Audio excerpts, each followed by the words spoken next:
خیبرپختونخوا کے شہری health card کے ذریعے پرائیویٹ اسپتالوں میں مفت طبی سہولیات سے فائدہ اٹھا رہے ہیں۔ بڑے آپریشنز کے علاوہ اب گردے کے عارضے کا علاج اور ڈائلیسس بھی اسی کارڈ کے ذریعے ہو رہا ہے۔ رپورٹ کریں گے فیاض احمد۔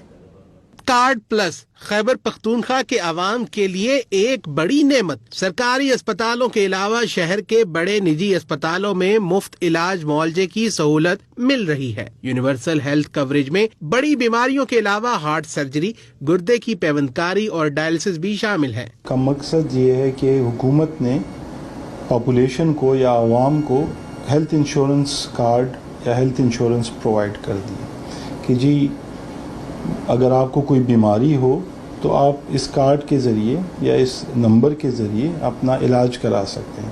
مفت علاج کی سہولت میسر ہونے پر شہری بھی خوش ہیں۔ کہتے ہیں اب غریب بھی بڑے پرائیویٹ اسپتالوں میں علاج کروا سکتا ہے۔ بہت اچھی بات ہے، اس سے پریشانیاں آسان ہو رہی ہیں اور بس اچھا لگ رہا ہے، اور وہی سہولتیں ہیں، وہی فیسلٹیز مل رہی ہیں اس پہ بھی، تو بہت اچھی بات ہے اس پہ بھی۔ حکومت کا یہ بہت اچھا اقدام ہے، اور اسپیشلی ہمارے ہیلتھ میں آج کل آپ دیکھ رہے ہیں کہ ہیلتھ کے جتنے بھی ایشوز ہیں تقریباً تو کافی ایکسپینسو پڑتے ہیں، تو عام لوگوں کی ریچ سے بالکل باہر ہے، تو اب یہ جو پروگرام انہوں نے شروع کیا تو عام لوگوں کو بڑا ریلیف مل رہا ہے۔ صحت کارڈ پلس کے تحت اب تک صوبے کے 1 لاکھ سے زائد شہری مفت علاج کی سہولت حاصل کر چکے ہیں۔ کیمرہ مین محمد عثمان کے ساتھ فیاض احمد، ہم نیوز، پشاور۔